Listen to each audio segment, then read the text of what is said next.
people have been attempting to either bribe the head of the jurors, and the court has found people for attempting to do that, and a lot of things are going on. So the Ministry of Justice said, you know what, let's change the venue of this case.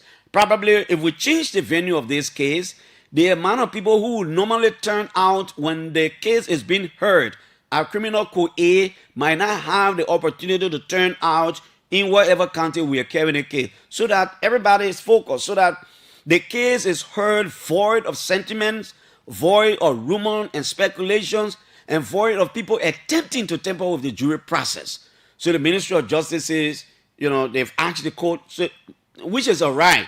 I am told by some lawyers that both the defendants and the prosecution team can ask for change of venue, or maybe I need to call two of my analysts, maybe Councillor Luther Yofi or my friend Lafayette Gu, to tell us. But what I'm getting from lawyers is that any side can ask for change of venue when they suspect that certain things is going on. So let's see how it works in the Capitol building trial. Let's see what the court is going to do.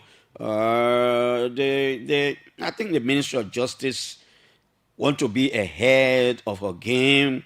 She seemed to be putting a third eye on the trial and making sure nothing is left out. Like, look, we are suspecting this thing, so we need to do this. We don't want to waste any time here. The Ministry of Gender, I am told, has validated a GBV service mapping report. That report was conducted to give an independent understanding of the gender-based violence situation in the country. For example, to assess existing services, so that they assess existing services. What are the services that are being provided as far as the ministry's gender-based violence programs, and to also identify where the gaps are and point out how response should be strengthened. So they validated that. Minister Bermin Colley, thank you. You and your team there. I'm always concerned about the gender-based violence issues and some of the things that are happening. By the way, as part of efforts to provide Liberian children a voice, and to also provide the opportunity for Liberian children to be heard and to be taught about real life issues, OKFM has introduced a new program called Nesua and the Kids. It's going to come on this Saturday, 3 to 4, and every Saturday. So you can join Mrs. Nesua Bien Livingstone every Saturday, 3 to 4. She will be here with the children of Liberia. A radio program just for children. Let the children come and talk their issues. Let the mother come and teach the children what to do and what not to do, so that all of us will help the society, help ourselves. So it's a new program, and we're going to start talking about that. Mrs. Sua Livingstone is going to be here. I will join the spokesperson of the Liberian Senate very shortly, Augustine Sarr. He's telling me that the Public Affairs Department of the Senate and some independent media institutions are about to go on a tour, I'm sure, to gauge the people. The politics in Bond County at head of 2029, I think is warming up. I listened to Senator Prince Moyi yesterday. I'm sure in Weishu, they were there to delegate the project there, and he made a lot of pronouncement, 25,000 United States dollars for the construction, I think, of a guest house, and another $25,000 to renovate one structure there. I didn't listen to the entire video, but I listened to a portion, and I listened to some of the politics that was spoken there. Then, I don't know what happened to my friend Marvin Cole. Almost 9 persons, almost 9 persons have resigned from either being friends of Marvin. No, because your friend can resign from being your friend. I think they've resigned from his office. Even his special assistant. What about him? Paul Ramsey. Clarence Flomo. Is it Clarence Flomo? Yeah. They are now, all the boys, last week, about 7 of them at once called a major press conference in Banga and said they were parting way with Representative Marvin Cole. Those are foot soldiers. The guys who would defend Marvin Cole, with everything in them. They will go all out and attack and respond on the social media. They will do anything from having cold. They will call on radio stations and they will do anything from having cold. All of them have resigned from his office ahead of 2029. It shouldn't surprise you. It's just that the volume, the number, 7 persons resign at once. But again, I'm not surprised. As somebody who follows the politics of the country, a lot of these things will happen as we move. That's why I say tomorrow I'm beginning a political series. You know, when last week, thank God the machines are here. And I see people talk a lot about the machines, and it depends on who's talking. But the machines are here, I'm sure, for the good of the country until otherwise. These machines are going to help farm to market roads. Probably if the government is very strategic on what it wants to do for the country, these machines are going to help. But, you know, when I saw most of these government people in yellow, and I saw the situation about the machines leaving the free port of Monrovia to go to Carisburg, almost being like a holiday, almost like people were parading with. I just smile, and like I will always say, there are just certain things that we will not get rid of anytime soon. You know, yeah, we'll not get rid of. Look, the yellow machines are in a country, they are in a country. The yellow machine would have just been taken to Carisburg without anything like a big. Sometimes that's why things are the way they are. If it wasn't for politics, remember when the same kind of occasion was held with Minister what's her name, Mamaka Belete, that translated into something else with all the controversies on the ground. That's how they started. So those kind of machines come. The machines came for the country. I mean, all knew we saw the machines. The machines are here. Just take the machines to the place supposed to power. Without people, I saw the speaker in yellow with some lawmakers in yellow. And I was asking myself, you know, what's the check and balance? But again, somebody will argue that by wearing yellow and going to say thanks to the president, ain't mean that there will be no check and balance. Then I'm also thinking, I said to myself, why if the plenary had taken a decision just to commend the president and the House of Representatives just write a letter of appreciation to the president without going there? You know, I'm not sure the Senate will want to do that. I'm not sure senators will want to wear yellow to do that. Just as an honorable House of Representatives, maybe you just want to take a decision, say, look, we need to do a communication to the executive. Let's tell the president, thank you. So the House of Representatives just read a communication and commend the president without, you know, going through all of those things. You know, I saw people wearing the yellow and the machines going, everybody, the machines are there. Then I got myself reminded early 2018, 2019, when the CDC took over, when Jaji Bakpede and all these superintendents, every time there was State of the Nations, they will come with their CDC regalia and their berets and will say, you know, these people are government officials now. You can't be wearing beret and coming to the State of the Nations. Then when I see the other people in yellow because they're yellow machines, then I say, I'm not sure, you know, there are just some things practically will permeate. It will stay a very long time. Maybe one other government will come one day where the president will announce that, look, I'm not going to, look, yellow machine can't. You'll carry to the place. We got more serious thing to do here. You'll carry machine. You know, branding someone car, you'll carry machine. You don't need to call any crowd or anything. You'll carry machine. The machine for the country, I need to count it. No minister, no, nobody. You'll go to your way, everybody. Maybe we'll have one president here one day that will come on and say, you know, when I'm traveling, maybe the Minister of Foreign Affairs or the president who's living in charge of the cabinet can just escort me to the airport. Nobody can go escort me. You don't leave your offices. I can even go out of the country for 2 weeks when I'm coming back. No minister. The men who are left in charge of the country will meet me to the airport to brief me. All the other people, you go do your work. You got serious work to do for the country. Nobody can land airport to come receive me to do what? To carry me where? And, you know, then fundamentally, small, the country will say, yeah, you know, things are, yeah, you go to your way. He will say, this time when the president travels, he comes back to the country, we can see the array, because he can be like, everybody wants to say, hey, you know, with that kind of smile, shaking the president's hand. But at the same people, when the president moves in power, they can shift They start making it look like, oh, the other president, when you're in power, you were like this, like this. But this is the morning rush. Watch up tomorrow. It's going to be good. We'll come up with a series of analysis on the politics ahead of 2029. But Augustine Sarr is a spokesperson of the Liberian Senate. Is on the line. Gus, good morning, my friend. Good morning, Mr. Jassy, and good morning to your audience this morning. I like the voice. It's always energetic. Thank you. Thank you. Say, look at the picking voice. The man voice changed. The man voice suits the Senate spokesperson now, man. How's the job, Gus? How's the job? Well, it's okay. We are getting the necessary support that it is being craved for all the time. So, relatively, the job is okay. Our guys are cooperating, and even the independent media is as well cooperating as well. That's good. And I might likely pay you a courtesy visit this week unannounced. Let me let you know. That's how I do. Sure.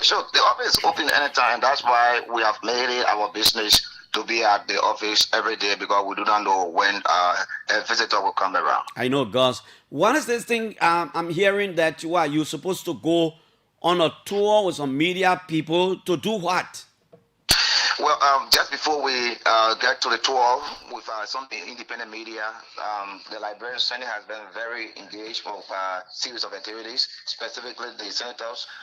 Over the weekend, the senators got one of their friends graduating from the Louis Arthur School of Law with honor in the chairperson of Senator James Bounty. He graduated from the UL with honor, and of course, like you were talking about, Senator Prince Moy, the chairperson with me and finance. So the project you are talking about is the guest house project in District 3, and also the renovation of a clinic there, where he talked about ensuring that hospital, if that clinic is renovated, $25,000 was talked about, and that will be done through lease. And he also talked about the guest house that will be built through the district development funds, and that will be also done through lease. And of course, the pro tem as well has been very engaged with Grand Bassa County. If you ever followed the social media over the weekend, she's always in Grand Bassa County. Matter of fact, as a leader, she's doing all she can to ensuring that they remain providing the leadership the Liberian people elected them for. And that's why she has always encouraged her colleagues to ensure that they are with their constituents each and every week. And that's why the senators are making it their priority every week, and they are in their counties ensuring that they do the necessary things. So to the question you ask as it relates to the tour, it shows the independence of the senators, their willingness for the people to know exactly what they are involved with. There are people who do not know exactly some of the things they are doing. So when we took over, we made a proposal that there are a lot of things the senators are doing in their counties, but there are people in Monserrato here, especially who called on the various media platforms, who do not know the involvement of the senators. So we thought it wise to form a tour team that would be done alongside with the independent media, because we do not just want to go there as the public affairs department of the Liberian Senate. You may be cautioning us, saying that we're doing all just to promote them. So we want to carry people like your institution, the Liberia Broadcasting System, Truth FM, Brown FM, and some media institutions to unearth some of the things the senators are doing, because we are aware that some of the senators are doing extremely well. We are aware that some of the senators too have to do well before 2029. So our intent is for us to bring to you exactly the workings of the senators within their respective counties and their relationship with the people, so that their re-election 2029 cannot be a surprise to those of you who sit on the bigger platform. Now, give us a practical picture of how the tour is going to look. What are you going to be looking up for, and to what extent are these media people going to be independent in doing the work they want to do? Just give us a picture. So basically, we're going to be looking at developmental initiatives of the senator. It is now a clear secret that if the constituents don't see you building pit latrines, if they don't see you grading roads, if they don't see you building palava halls, it means you are not doing anything at the Liberian Senate.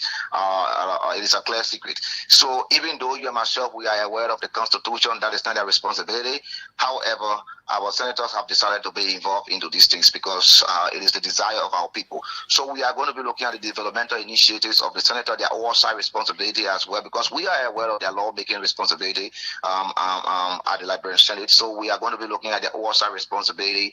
There are some concessionaires that are there, probably might have not been acting in line with the agreement. So we're going to be looking at all of these things. We're also going to be looking at their relationship with their constituents. It matters a lot. So we carry the independent media. We are not going to be telling them this is what we want you to look for, this is what we don't want you to look for. We are going to give them the free space to do their investigation. We are carrying the independent media because we know that not many of our media institutions are financially empowered to visit counties to unearth some of the things the senators are involved with.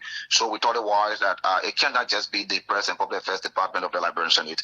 Let us carry independent media that will do the job. Okay, Gus. Right. Are your bosses? I mean, I'm asking you because, but I know you also said this is a result of an approval of a proposal you submitted. I just wanted to ask follow whether all of them agree, because I know some people will be crying, some people will be laughing. Don't be surprised if some of the senators think, well, you should not have done it the way you did it, because why the media and their people will be praising some of them, their people will be describing some of them in a manner that is despicable, and the media will publish those kinds of things. So, I mean, I just want you to put yourself there. So at the level of the Senate, the senators do accept criticism. If our criticism encourage them to do better, or if not to do more, and that's why when you follow the Liberian Senate flow, you see people will criticize people for certain decisions they take or for certain things. So we accept criticism, and the criticism are meant to correct our mistakes, and the senators accept that hardly, and that's why I think this tour is necessary so that they will be aware of some of their shortcomings. They will be aware of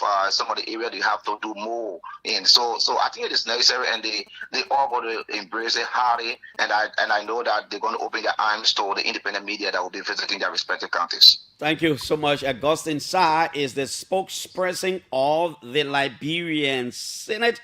He was giving us details about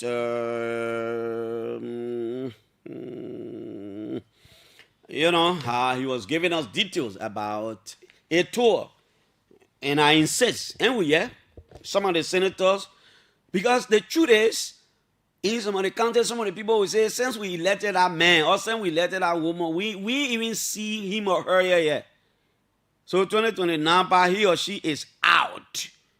And the media will rawly bring that kind of thing and put it on radio. And in some of the places, they will be praising some of the senators. They will be like, oh, she's done well. She's doing very well. He's done well. He's doing very well. There is no reason why we shouldn't put him back. We shouldn't put her back.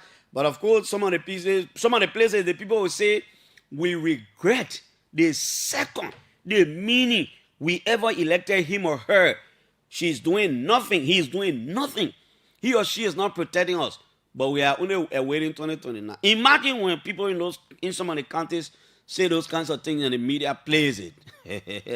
0777-700-995-0555 995-995. Our WhatsApp number is on our page, 0555-026-995. This is the OK Morning Rush. We will take Tolikra 8:15, 9 o'clock. We leave the stage. Good morning. Yeah, good morning, Piso. Piso, how morning, my man. How morning. How about it? I'm good. I'm good. My man, when you're good, I'm good. When you're not good, I'm not good. Okay. Look, this is the voice of Sabu Rasta. Mm-hmm. Piso, I generally show this morning from Point 4 to be precise with you this morning from Zimbabwe. Mm-hmm. Look, my attention has been drawn this morning to the Ashton case. Let me tell you, Piso, we are fully aware that people want to play far with our kids. President Bwaga and his team want to play far with our kids. But let me tell you, when they go under the water, the Liberian people will go under the water. When they go in a star, Clarence will go in the star. Clarence will even go heaven as far heaven. That case will go heaven. Because I know people that my lawmaker who are confined or the people cannot be a hooligan. Even Francisco cannot be a hooligan. So Clarence is the people that get made fun. We are following that case closely. A couple also go heaven. We will go ahead with that and we will know who go in the capital building. Thank you for affording the opportunity, Clarence. Yeah, it's good for all of us to know. Very important for our democracy. Hello. Hello. Good morning, sir. Yeah, good morning, Clarence. My name is Rufus Paul. Okay, Mr. Minister, let's hear you, sir.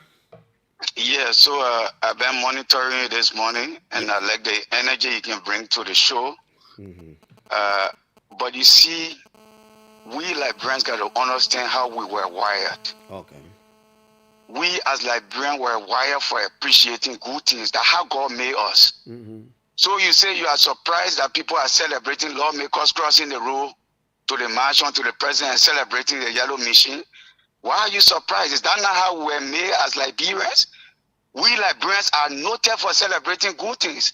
What will you say about the market women that were in red light when the machines were being taken to the destination that is supposed to be kept?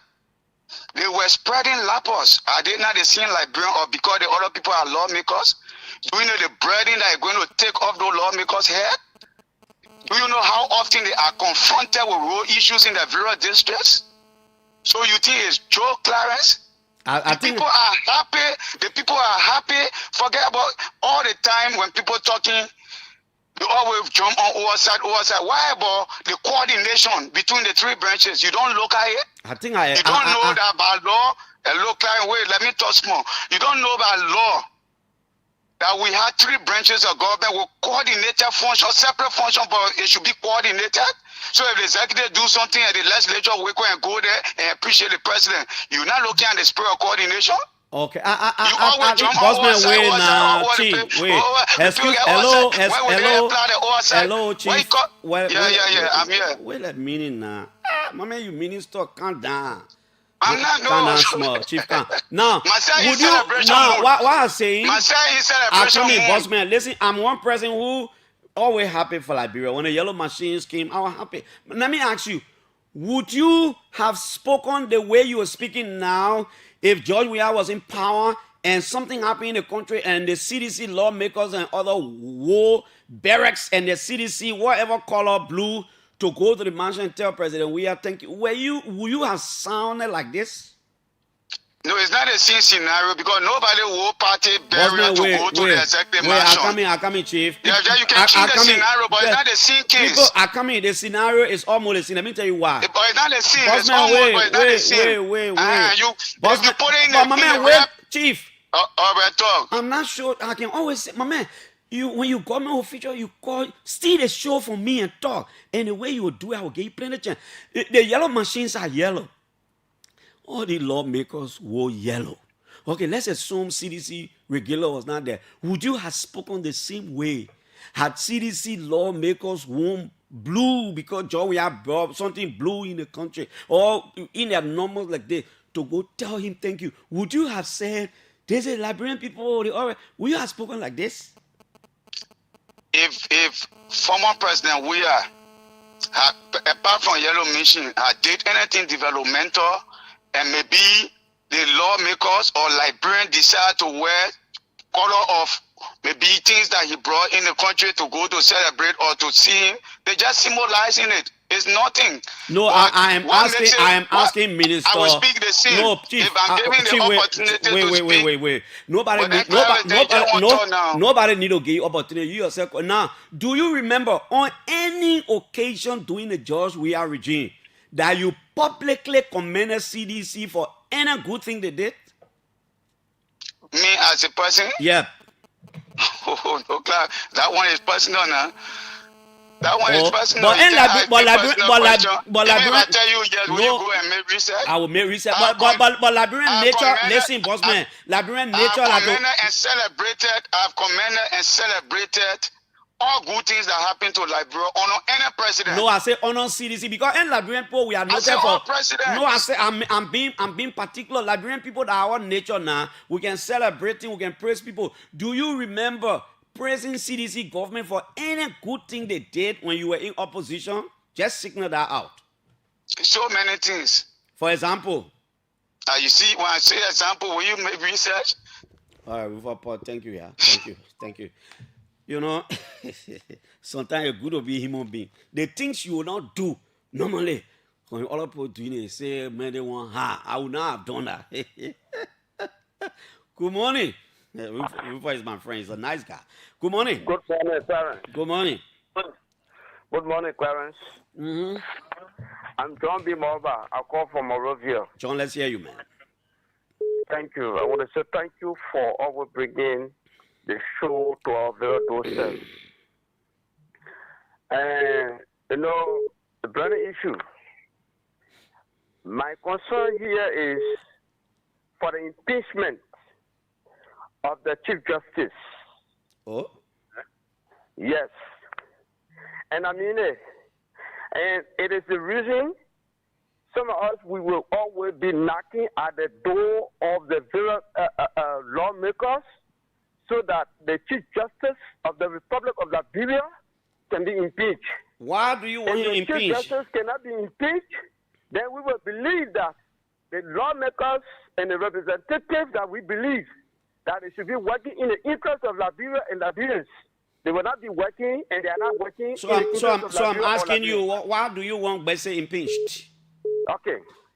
The impeachment, the reason I want for the Chief Justice to be impeached is one, the Chief Justice violated the right and the right of a Liberian that should have all the right to have the best lawyer to plead on his behalf.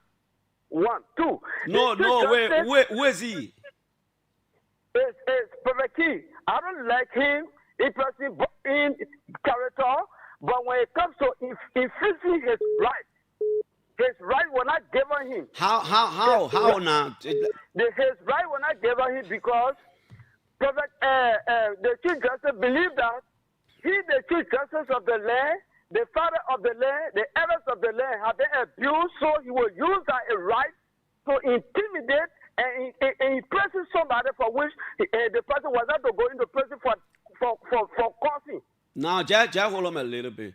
Don't you remember, I think the first day they went to court, Yezian did not carry a lawyer and the court had to adjourn to allow him come back the next day with a lawyer. Was that not a process where they were trying to ensure he comes with a lawyer?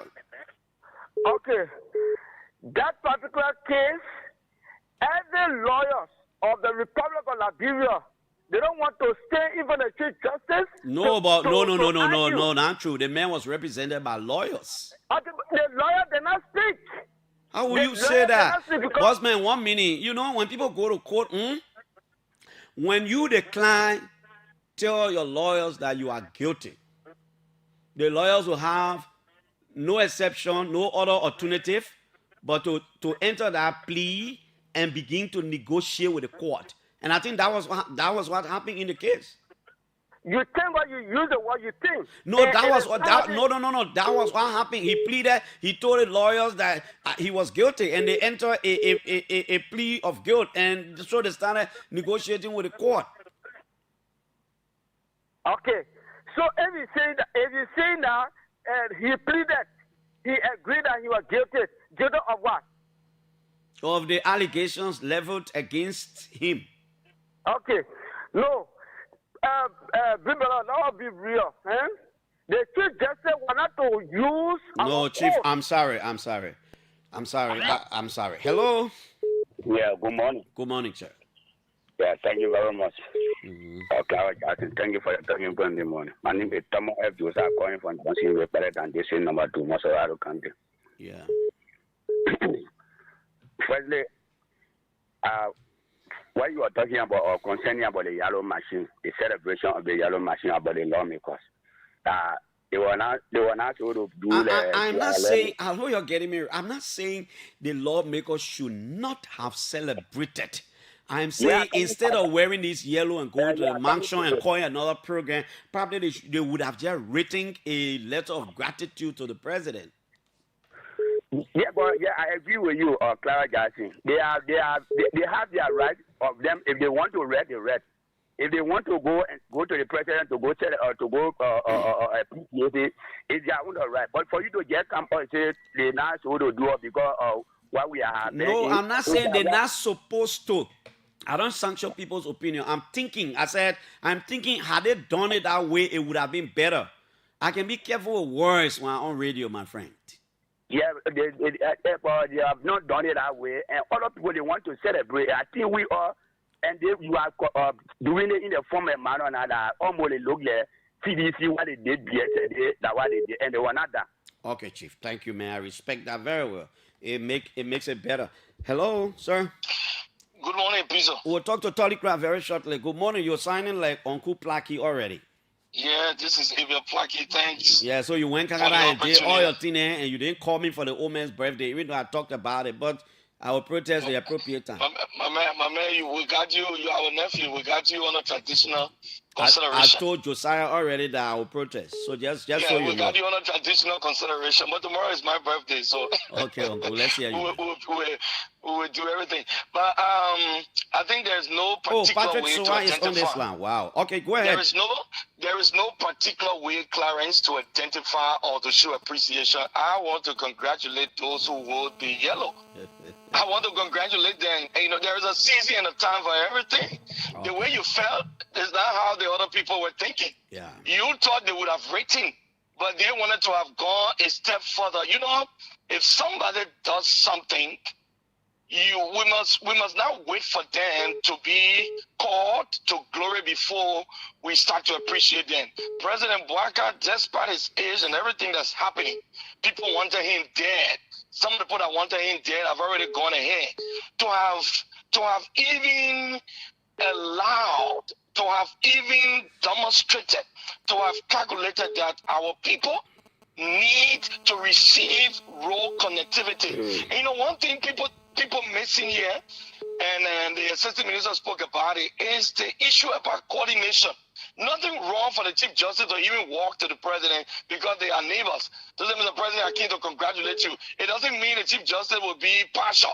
Nothing wrong but for example, I can bet the Supreme Court bench would never wear yellow to go tell the President thank you. The Supreme Court bench. Wear yellow, probably they can wear white. There's nothing wrong. They can wear white. They don't even. They will not even wear uniform. Maybe they'll just wear their regular gown. They can even wear the black. That black is a solidarity. When people die, you can go sympathize. What do you wear? All right, black? Uncle. Happy pre. Black, that's sympathize. Yeah, Happy pre-birthday. Thank you. We congratulate the president and the government. We think they're going to go a long way in the history of the country. All right. Thank you. Let me take Patrick Soa right here. We're coming to close this thing up by joining Tolikra in Boston, Massachusetts, in the U.S. Patrick, good morning, Mr. Guest Speaker. Clarence, good morning. How are you? I'm doing good. My man, I see you rubbing shoulders with the former president and Maxwell Kimia. You're making your way. The fire in my belly is the Holy Spirit that carry. Okay, Patrick. Let's hear you. Where are you? You in Kulahuna? Because the network is battle. Based on confidentiality, let's keep that. Yeah, boy. Let's gonna FBI. Patrick, let's hear you. Is that Abel I was speaking? My former friend, long time I have not heard him. Yeah, that's Abel Placky. Yeah. Yeah, but the government official Rufus, is it Rufus? Yeah, Rufus, the assistant minister, Rufus Paul. I want to emphatically, categorically, vividly disagree with him. That's not how Liberians were made to be, to celebrate little things. No. That statement is appalling, it is bizarre, it is psychotic, it is hilarious. I think he spoke in context. I think what he meant to say is that Liberians are grateful people. We always appreciate each other. Yeah, that's what I'm coming to now. It is he, Rufus, other politicians that have made Liberians to be like that. We're not like that. I'm never like that. I don't appreciate Clarence Jackson. You would never appreciate Patrick Soa by coming to show nothing. We don't do it like that. But made Liberians to be what they is. So when you see it going in the turn you're talking about, it appears that that's how we all but with that. Let me say the yellow machine, Clarence. In your analysis about the yellow machine, I like what you said. If government is going to be strategic, the point, Piso. Do you really think that Patrick Sowa, Clarence Jackson, the guys in the villages, the towns, do you think they are that happy of seeing yellow machines to go to their towns and villages to pave the farm to market roads? Brother. But whenever Sile bites you, when you see the tail of the laser, you get afraid. The same government today, the same people today, ADA REST project in County, 30 million project, machines for your district. As I talk to you, they end up taking no machines part to Guinea, Sierra Leone. Our people did not benefit. Yellow machines, our problem in Liberia is not a lack of yellow machines. We have had many of them, but the farms are not stay paved. Okay, Patrick. God Thank bless you. you, my brother. Thank you, Patrick. Let's take a final call right here, and then we can call this one a presentation. We can usher in Tolikra on the line, and then we'll go to 9 o'clock. Good morning. Finally. Good morning, Clarence. Good morning, madam. Yes, thank you for having me on the line. This is Peter Lin. I join you from Congo Town. All right, Peter Lin, let's hear you. Yes, Clarence. Today we are listening to UPs or UP supporter, and then they are saying nothing wrong, absolutely nothing wrong with everything that is happening now. Before then, those same people, they criticize everything during the past administration. They criticize even someone wishing former president we have birthday. They criticize that. People going to welcome the president to the airport was an issue. But today, everything that they saw wrong yesterday, they are celebrating it. But my question here is, those our lawmakers, are they appointees or were they appointed by the president? Do you have to appoint somebody before the president tell you thank you? Clarence, our lawmakers were elected by their people. So what they should be doing right now is to work and please those people that gave them the job. They cannot allow themselves to be used by the executive. All right? We can have people who are supposed to be representing their own people that elected them, but they are trying hard to please the executive only because of their own selfish gain. That was very unprofessional. Okay, right? Peter Lee. Thank you. We'll leave you there. Let's go to Tolikra. My RT man tells me he's on. Mr. Tolikra, are you on? Good morning. Mr. Kra, good morning. Are you there? Good morning. How are you? Thank God I'm doing okay. It's like the cold in Boston. It's like the weather in Boston is terrible. It's the season for the winter. Okay. Snow. Okay. That's good. That's good. Now, what are we to talk about today, if I may ask that way? I think I sent you a picture just a moment ago, but we are relaunching the Free Liberia movement, and I want to talk about the fourth remonstrance and the upcoming celebration of the birth of Joseph Jenkins Roberts. The official launch of the official launch of the Free Liberia movement. Well, we already launched officially, but we are relaunching because we have some issues, and so we are relaunching to celebrate the birthday of Joseph Jenkins Roberts and also the 250th anniversary of the independence of the United States of America. America 250. Let's talk about it a little bit. The Free Liberia movement before we talk about the relaunch and what's prompting it and then Jenkins Roberts' birthday celebration that probably will coincide with your relaunch. The Free Liberia movement, what is it? What do you do? When did you come to being? The Liberia movement was established in 2020 when we were on the trip to Liberia for the establishment, we met a young man on the flight from Brussels to Monrovia. And he said, "What is the Free Liberia movement?" I told he said, "Liberia in jail before you're coming free Liberia." I told him, Liberia is not free. Liberia is not a democracy. Liberia is not a republic. And it was not a republic from 1847, July 26, 1847. And so the seed that was planted 1822, April 25, 1822, was not the seed of democracy. It was not black people coming together to establish a new country. It was what it is today. And evidenced by what His Excellency Ambassador Michael McCarthy said a few years ago when he described corruption in Liberia. He said that corruption is not limited to one political party or one administration. It's systemic. And according to the ambassador, it's over 200 years old. So the Bible says that a good tree cannot bear corrupt fruit, neither can a corrupt tree bear good fruit. So if a tree is corrupt, what you do is you have to sow a new seed, sow a good seed, and you have a good tree. And that's what we are trying to do right now, is to start afresh. Instead of election, because election cannot produce a democratic republic if the beginning was done in corruption.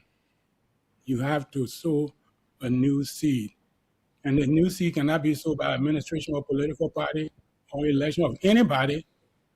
It has to be the people coming together to have a sovereign citizens convention. But in the meantime, before even a sovereign citizen convention, we have a situation today where there are 43 countries in the world, 43 countries,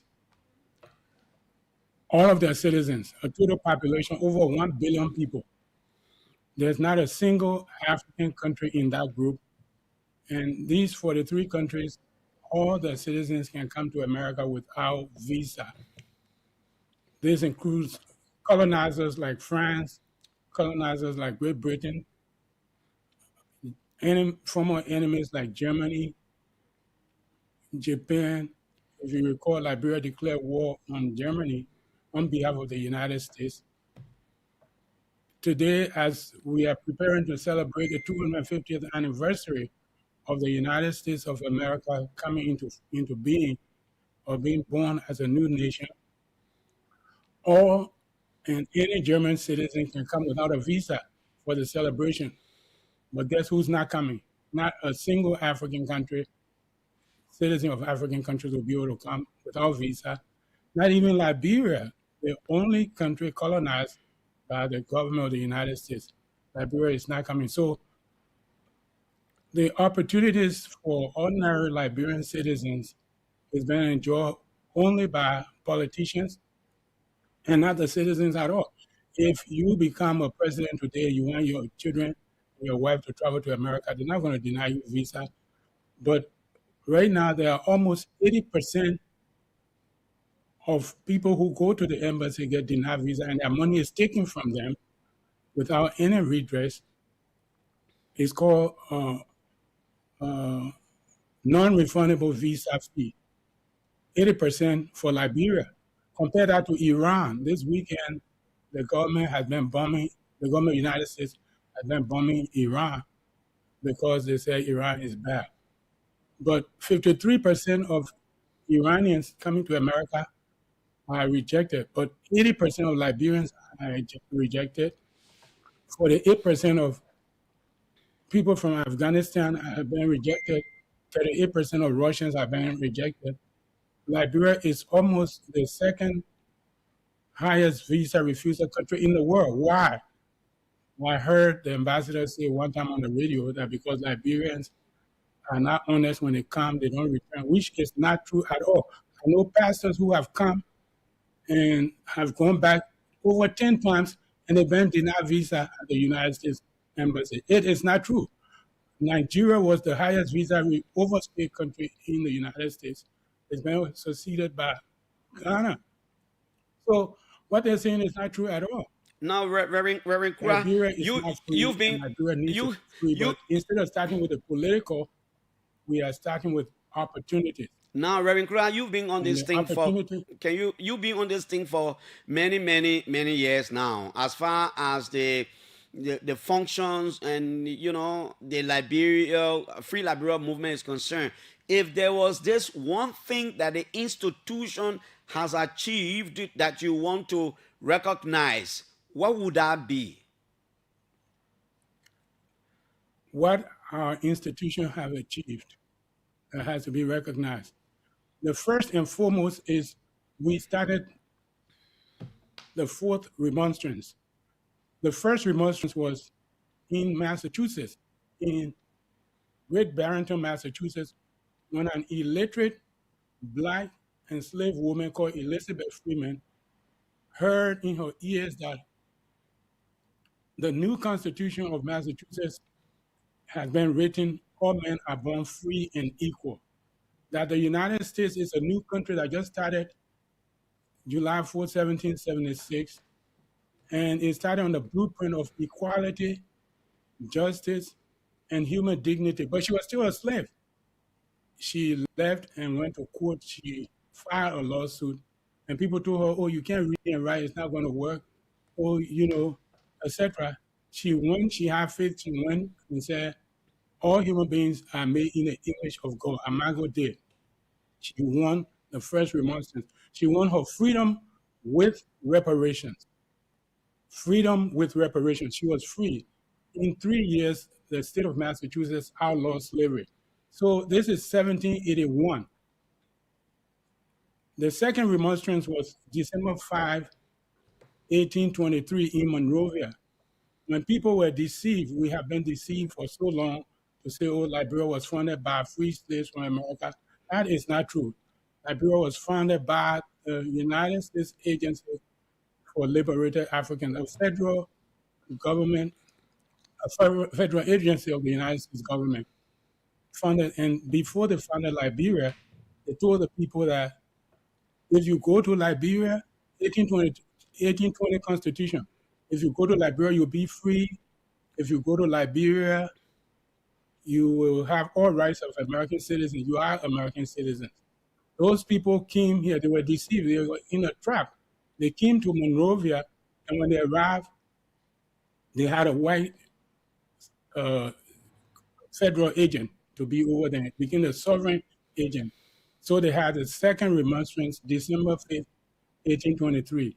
We are American citizens. They signed the document, 1820, Article 1 of the Constitution. Before they even came to Liberia, all persons born in Liberia have the same rights as U.S. citizens. All persons removed from the United States to go to Liberia will have the same right. But when they arrived, they had white people ruling over them. For the first 20 years of Liberia, it was a trap. For the first 20 years of Liberia, only white men were allowed to be the head. 1830, another remonstrance. Remonstrance is not a protest, it's like a claim, like an insurance claim, a legal claim, led by Joseph Shepard. They said we are citizens of the United States and we have to have our rights as citizens of the United States. And yet we are here and we have this white man that is not even qualified, oppressive situation. We want to have our rights that was given to us when we were in the United States, or that was told that if we came here, this was going to be a land of liberty. They didn't give a good answer. That was the third remonstrance. The fourth remonstrance, our accomplishment, is the fourth and final remonstrance was given in Monrovia. I was there. Some other people saw on the news that we're presenting a document to the United States Embassy that we needed to have free visa, that they didn't need to be money from Liberians to come to a country where some of the ancestors, because Liberia was two groups of people, indigenous and people who came from the United States. The people who came from the United States, they had something called jus tolis. They were born on the soil before the United States came into existence. They were born in America. They worked, they labor, their blood and sweat built America before America came into existence. The first person that died during the American Revolution was a black man, Crispus Attucks, in Boston. We presented a petition, we presented a remonstrance to the United States Embassy. That's an accomplishment. No other government since independence had done that. All of the remonstrances were before independence. But since independence, we were the first to go on record. And I would like to send this to you for you to play for people to hear, because not only here, we went to the Congress to present it, we went to Biden, we presented it. So it's not Democrats or Republicans. This is a trap. This country is a trap. And the reason we say it's a trap is when slavery was legalized in Massachusetts, 1641, they had to find a good name for slavery to make it to last. And the name they found was the body of liberties. Deception. They used the body of liberty to codify, to bring slavery. And because of that, slavery became normal. Preachers had slaves. Other people had slaves. You got to call a spade a spade. Now, Reverend Crew, I know all these remonstrants are very important, but the latter is what I was talking about when I was asking about what is that achievement, that you count on. I was talking about the latter. But now let's talk a little bit about. Let me just say one thing before we continue about the tangible benefits. Okay. Today in Boston, over people from 40 different countries have come here, gone to school. Some of them gone to Harvard, got a PhD. Okay. And I would like for you to play it, because I don't want to just say we're doing this, we're doing that. I'm going to send it to you for us to play it so people can hear. From Sudan, they came here, they didn't even have high school paper. They were able to go to university and get education. They are working today. Some people are scientists. That's what we've been able to do to humanity, to help people to get access to opportunities in the United States. We're not a government agency, but that's what we're doing. And I would like for you to play at least two things for people to hear. And that's what we're trying to do for Liberians. But the obstacle for Liberia is that Liberia is not independent. Liberia is not free. And Liberia is a trap. Liberians think that election is democracy. But until you have a constitution written by the people, we the people, until the people decide the constitution, until the people decide the salaries and benefits of the people who are working for them, you're not free. We are not free as Liberians at all. And so that is an accomplishment, what we have done for humanity here. So I'm going to send you the link so that we can play for people to hear. People who came to Boston, we helped to come to Boston, people who we assisted to get degrees. So we're not bragging about the degrees we got. What have we done for humanity? Yeah, I think that's an accomplishment. It's okay. As you send it, I'm just concerned about the relaunch. Tell us a little, just send it to me. Tell us a little bit about the relaunch and how is it going to be? What do we expect? The relaunch, what we're going to do is we have two things, one in Monrovia and one in the United States. We are setting up online for people to register. We are asking the government of the United States through Massachusetts. Massachusetts was the first democratic state in this country, in the modern world. The first democratic constitution was adopted by the people of Massachusetts. And so we are asking the people of Massachusetts, they were the first to invite 250 Liberians to help us to join the participation of this independence that Black people helped to establish in this country. And we have had a discussion. We are having more discussions about that. We are publishing a book. I think I sent you the front and back covers. I did see it. And we are going to be launching at the State House in Boston. But we want to have 250 people from Liberia to join the celebration, to come visa-free, to get gratis visa to come. We chose that Junior Roberts can go to Liberia without visa, become president without naturalization, and did all of the stuff he did, reciprocity demands that Liberians should be treated fairly. And so we have brought this to our leaders, and by the grace of God, it's going to be accepted. And we'll have 200, and that's our ask, 250 people. I can't guarantee whether it's going to be accepted or not, but we guarantee we are putting this in front of the leaders, the leadership. 250 people that's from Liberia without visa coming to the United States. We are setting up a platform online. And any Liberian, once you're born in Liberia, you go and register. We'll bring Liberians from all walks of life, farmers, teachers, nurses, doctors, policemen, soldiers, from all walks of life in that 250 to come here to participate in the celebration of, we hold this truth to be self-evident, all men are created equal. So that's the stuff we're going to do here. And then we're going to finally, on August 22nd, 2026, we're going to raise the Liberian flag in the city of Springfield, Massachusetts. Okay. We're going to raise the Liberian flag as a day of liberation with reparation, honoring Elizabeth Freeman, the woman, the illiterate Black woman who beat everybody and established democracy by going to court and winning of freedom with reparation. Because even across Africa, most of the countries are not free. Somebody come and colonize you for 500 years or 200 years or 1 century, take all your code and tell you you're free, then you start jumping up and down. Nope. There must be public confession. There must be reparation.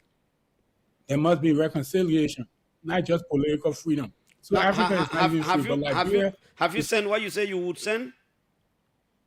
Let me see. Maybe I need to give you a minute. Yeah, then we come to talk about the, I don't know, 250 independence anniversary of the United States and why you think it's important to celebrate it.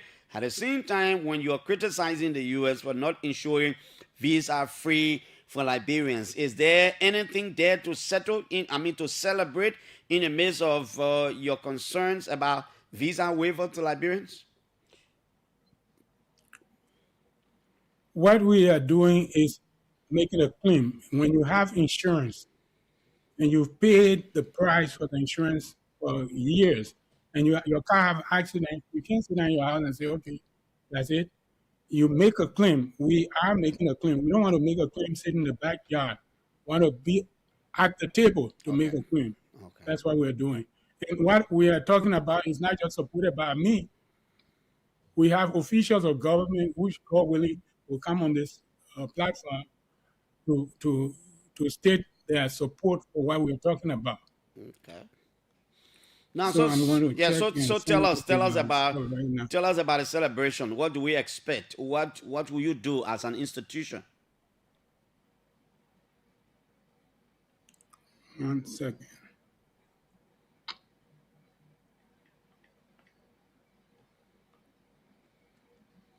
Well, this is the OK Morning Rush. We're hosting Reverend Tolly Croyer. He's the head of the Free Liberia Movement on the line from Boston, the U.S. I forgot this morning to extend sympathy to the family, the relatives, and friends of former District Number 7 Representative Solomon Claudio Josh, who died last week. May his soul rest in peace. I didn't hear about his sickness. The last time I heard him, he was saying, I'm going to be talking like an elder now. I am an elder. You know, he was bold. You know, he would speak when he think it was important to speak. May his soul rest in peace. He played his role, man. He paid his dues, no matter what. You know, no matter what you say about him. Reverend, you ready? Yeah, I just send you one. Okay, let me see it. Yeah, and so I was asking, as far as the celebration is, okay. So you want me to play this? I don't know how long is it gonna take. It's what, a little. No, it's not long. Just play that, and I'll send you the other one. Okay, let's listen to this.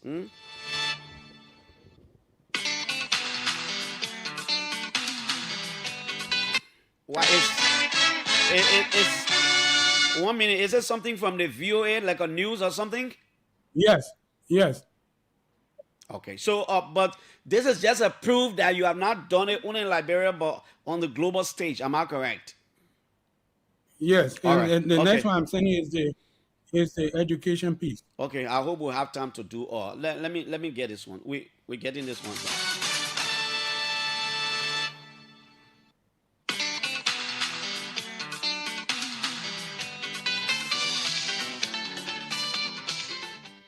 Good morning, Africa. Welcome to Daybreak Africa from the Voice of America. I'm James Botte in Washington. Today is Wednesday, July 26th, and here are some of the stories we are covering. Tensions between Sudan and Kenya's President Ruto impedes IGAD mediation efforts in Sudan. The U.S. donates over 40 metric tons of emergency food assistance to those fleeing conflict in Sudan. The World Food Program cuts back on food assistance for refugees in Malawi.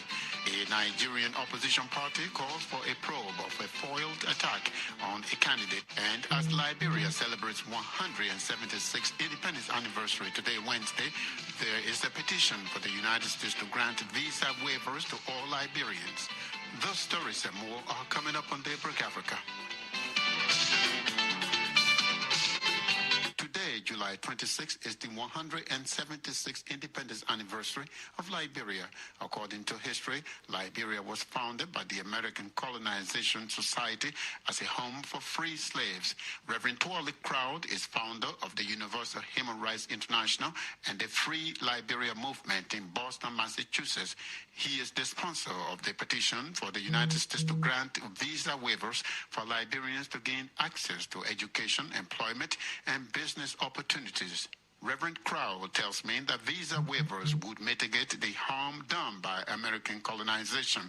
From the time I was young, we've been told it was not colonized by any country. Well, from the research, we found out that, in fact, Liberia was created by the government of the United States of America and not the American Colonization Society. It was created with two acts of the United States Congress, with American taxes and the force of the United States Navy. And so the United States of America owes all Liberians a duty of care and protection under the international law of occupation. That's number one. And number two, the 1824 Constitution of Liberia was approved in Washington, D.C. Article 1 says those born in Liberia and those who left the United States to move to Liberia were entitled to all privileges enjoyed by citizens of the United States. Reverend Crowell, let's assume that your petition is successful, that every Liberian who wants to come to the United States is granted visa. Is this reasonable? It's more than reasonable. We are not saying they should be granted. We said it should be waived. Okay. It's happening right now. There are 516 sovereign nations, sovereign Native American nations in the United States that have access to every opportunity of American citizens without visa. Number two, territories under American control. People who are born there come to the United States and they have access to all privileges without visa restrictions. So what we're saying is Liberia ought to have the same because it was created by the United States government for three reasons. Number one, to fulfill American domestic and foreign policy objectives. And those who created Liberia at the time created Liberia not for the purpose of democracy, but to protect, to empower, and enrich the politicians. Although, let me ask you, because the history, there are those who will say, well, Liberia was never colonized. A few weeks ago, His Excellency Ambassador Michael McCarthy said, after touring the whole country, he said this country is corrupt, and the corruption is not limited to one political party or one administration. He went further to say that the corruption in Liberia is over 200 years old. Now, those who say Liberia was not colonized, Liberia is only 176 years old. If the corruption is over 200 years old, it has to go beyond Liberia to the American Colonization Society, which was not incorporated until 1831 and 1837. So, Reverend Crowell, today, Wednesday, is Liberia's 176th independence anniversary. What are your hopes and aspirations for Liberia? My hope and aspiration for Liberia is that we will have visa waiver. Liberians will be allowed to come to the United States for quality education, employment, and business opportunities. And by so doing, they will be able to utilize their God-given potentials. Reverend Tuol Crowd is founder of the Now, Reverend Crowd, we could play the other one in our next interaction with you. We can't do all today. But I was asking you to give us a lineup of programs your institution will initiate in commemoration of America's independence. Okay, so for America independence is going to be here in America. Our state is doing it. We want citizens across the United States to do it, but we are inviting the 250 Liberians to join. So that's going to happen here in the United States. In Liberia, we are not celebrating like American independence. What we are having is to commemorate the birth of Joseph Jenkins Roberts, who was the first president, an American citizen born in America, born free, but because of racism, because of the March 26, 1790 Naturalization Act of the United States government, which deviated from all men are created equal to say only white people will be citizens of the United States. That's why Liberia was founded.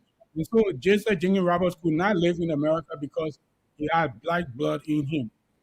That is not democracy. And those things have continued forever. So what we are going to plan in Monrovia is we are having some training again. We'll have people to register online, and they will be able to participate to learn, because most people still teaching. I met the Minister of Education in Monrovia. They are still teaching that Liberia was established by the American Colonization Society, which was not. They're still saying Liberia was established for free slaves, which is not the case, because the slaves didn't get free until the Emancipation Proclamation in 1865.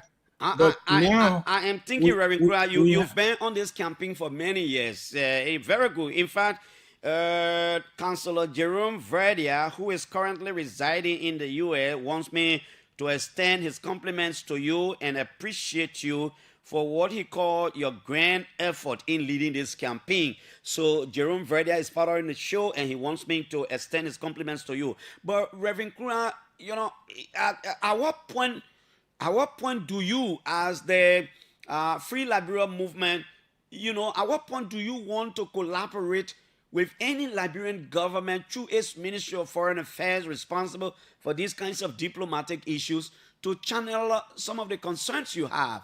Will you continue to do it alone? Let me tell you what we have done. Again, a democracy is a government of the people, by the people, and for the people. It's not a government of politicians or political parties. We wrote to President, we have a copy of the letter we wrote to President. We are delivered by DHL. President Weah was not interested in this. We wrote in fact, I personally walked into the office of the foreign minister, Kamaya. He is not interested in this. We gave him a letter. We wrote President Boyka. President Boyka is not interested in this particular thing at all. And so what we have done is we have gone to the people. Right now, as I speak to you, we have signed a memorandum of understanding with the PLO Lumumba Foundation in Monrovia,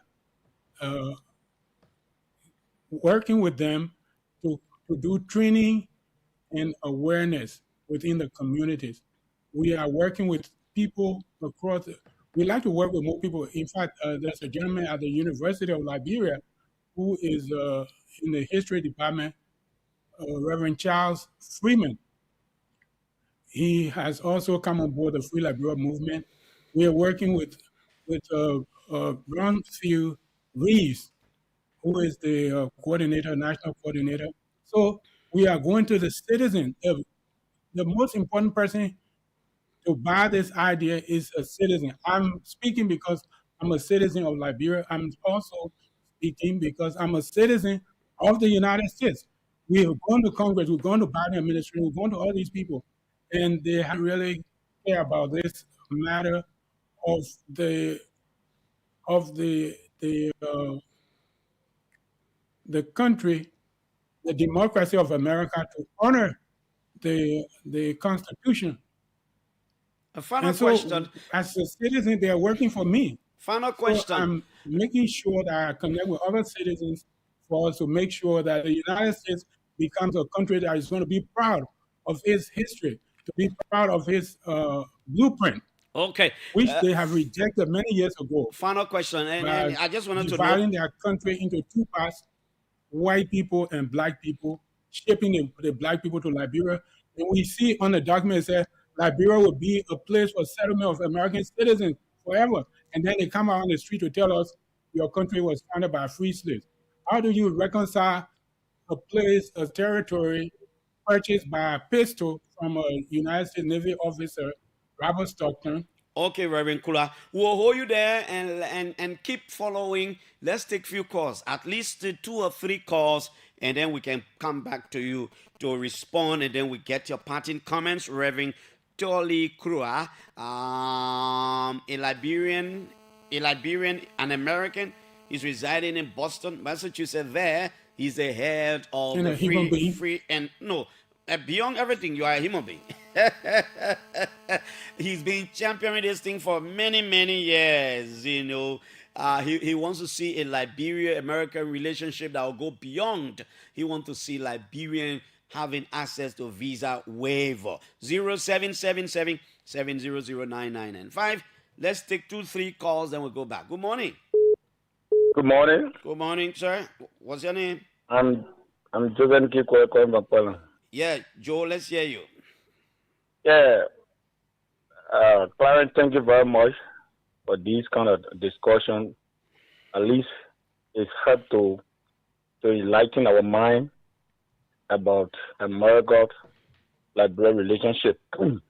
Yeah, for me, I have the same belief because you can say that Liberia was funded by free slaves, but you have the American government officials have funded this country, but and you they taking this country to be a area that they're not interested in it. But whenever Liberia want to do any other thing, they have to put into it to make our country to be somehow, because they don't develop in a country. If America would have come straight to develop a country to set everything straight in the country, and then Liberia cannot be suffering at this time. Okay.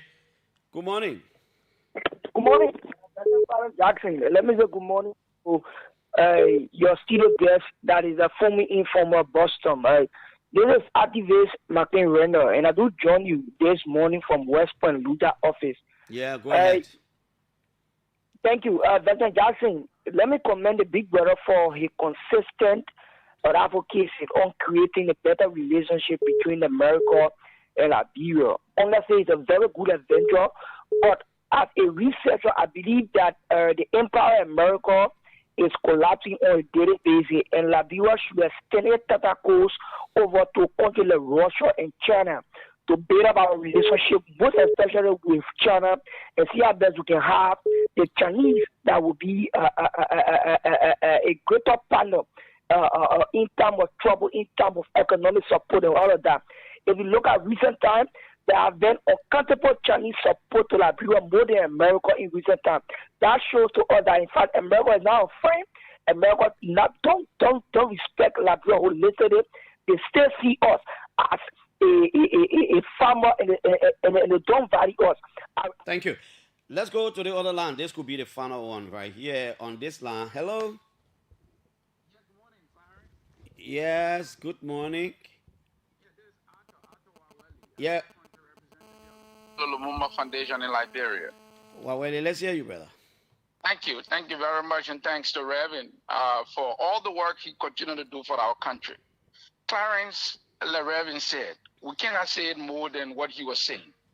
This country we live in, regardless of all the political situation in this country, when we as citizens, we rely on political decisions, our country is going nowhere. Where we are, can you imagine? We have more than 20 years just after the war, and 2 political parties, which every one of us will support them one way or the other. But after 20 some more years, almost 24 years, of those both political parties, the CDC and the Unity Party. We got multiples anyway. It's just that Yeah, what I'm saying, you're talking about what the two have always been in state power. They have led this country for 24 years. I mean, that is when this government ends in 2029. I know. It will be 24 years. So, or it's 20 years now. But Clarence, where are we? If we compare the 20 years with that of the 27 years of Tottenham, there are arguments in this generation. And some of us who support some of these political parties will now start to raise the argument that 27 years of Tottenham, he built a hydro. He built an executive mansion. He built a Capitol building. He built all these big institutions. He took the road from here. He took it to the Easter land. But 20 years, where are we?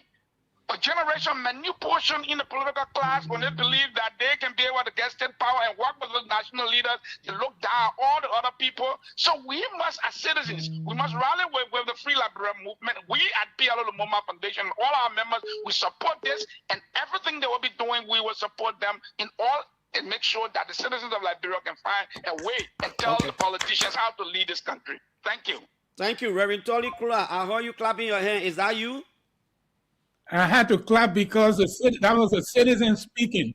And that is the mistake people make, that we need the government to develop the country. Democracy is a government of the people, by the people, and for the people. So when you have election and somebody coming to tell you, elect me so I can do this, they're not empowering the citizens. The citizens are people, human beings made in the image of God, giving talents and gifts by the Almighty to become inventors, scientists, etc. And that's what we are trying to do, to give opportunity to the citizens. Okay, for them Reverend. to build the country. Thank you so much, Reverend Kula. What's your final message before we leave you? My final message is to the citizens of Liberia: elections will do nothing for you. It has done nothing from the beginning. A corrupt tree cannot bear good fruit. That's what the Bible said. If the tree is corrupt, you cut it down, and then you sow a new seed. You reap what you sow. What we have was sown by slave masters. Butcher Washington sold 54 people when he was president of the ACS. James Monroe was a slave master. We honor him as the leader of our capital city. John Marshall was the Chief Justice of the United States Supreme Court. We are honoring him today. Marshall said he owned over 200 people. When he died, the people were still in bondage. Liberia is a deception. It was never created to serve as a republic at all.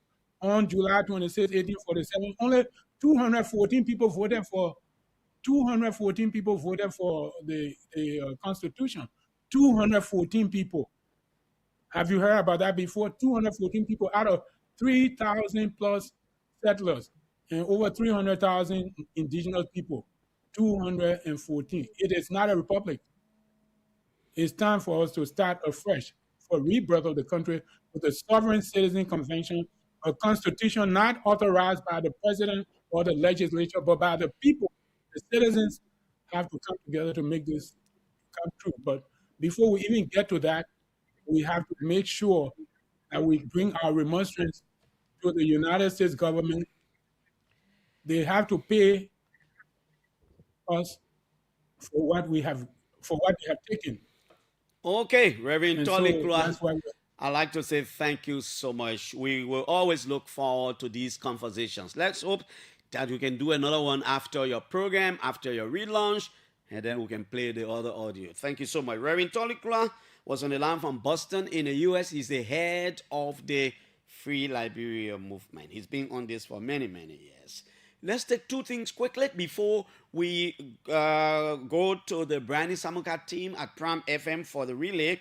The leadership of the University of Liberia Faculty Association is concerned by the February 26 statement issued by the University of Liberia Board of Trustees, mandating the administration to table the matter of announcing a dues for the law school during the graduation exercises of the graduate and professional studies.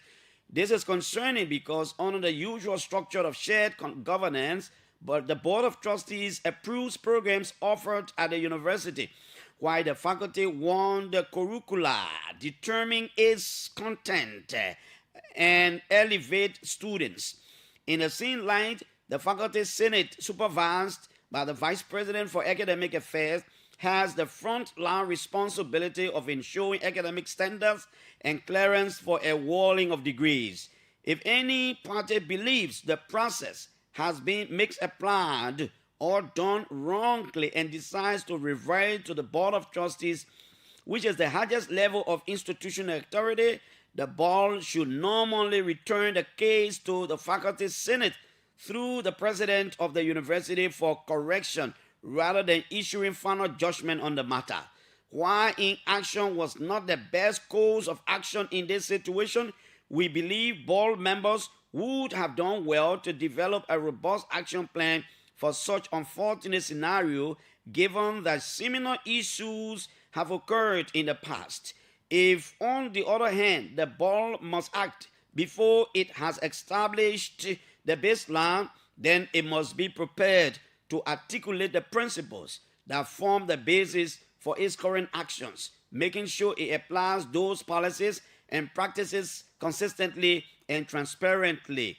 Arguably, therefore, the fiduciary responsibilities of the board are as much to the public as to the university. It is therefore incumbent upon the Board of Trustees to pay particularly close attention to how the institution is fulfilling its mission in terms of quality, lecturers, classrooms, laboratory experience, and broader learning environment and policies.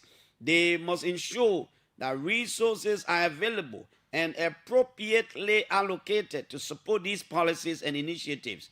It is also incumbent upon them to audit the results, setting expectations for improvements or correction as necessary, and holding the president accountable. As a result of this opprobrium, these recent activities have brought to the image of the University of Liberia. We look forward to the outcome of an impartial investigation by the Office of the Vice President for Academic Affairs. The Secretariat of the University of Liberia Faculty Association is signing this one. I am going to Japan very shortly.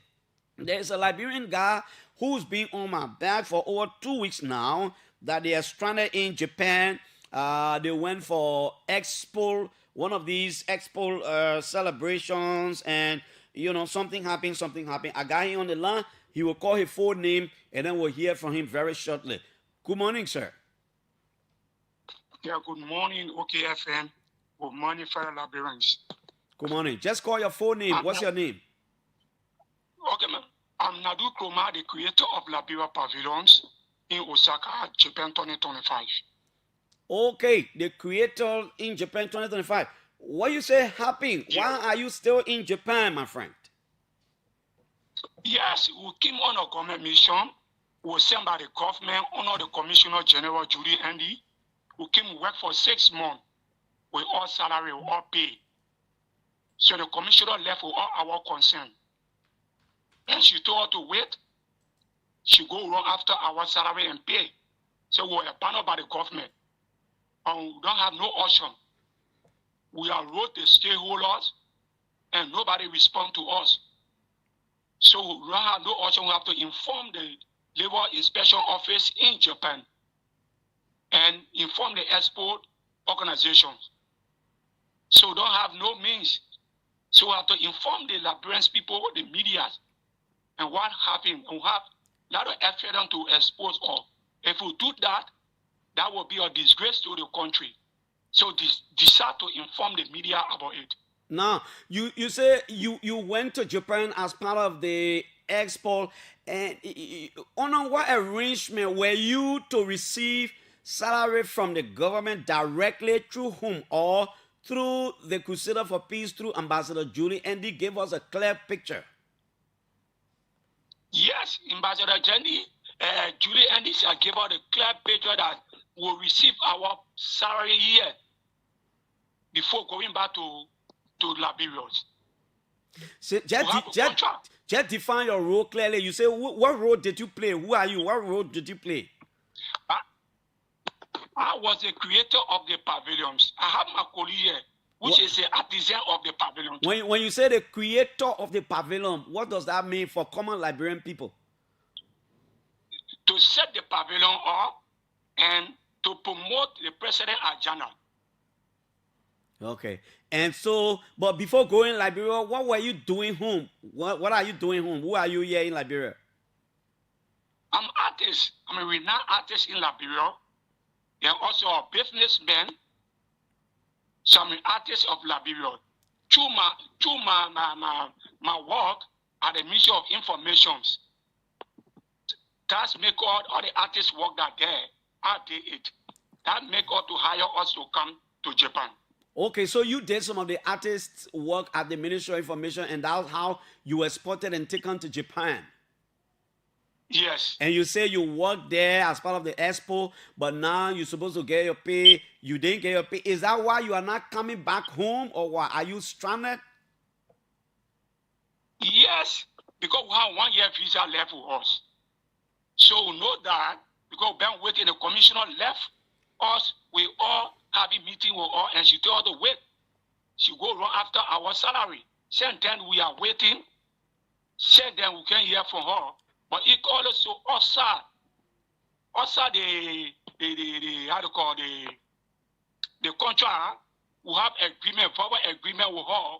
We bring our things to sell also in the commercial areas. But I get a lot of evidence. And then buy all your thing, eh? No, she took our things back. She rent the commercial area. Okay. She rent the commercial area to the Sudanese.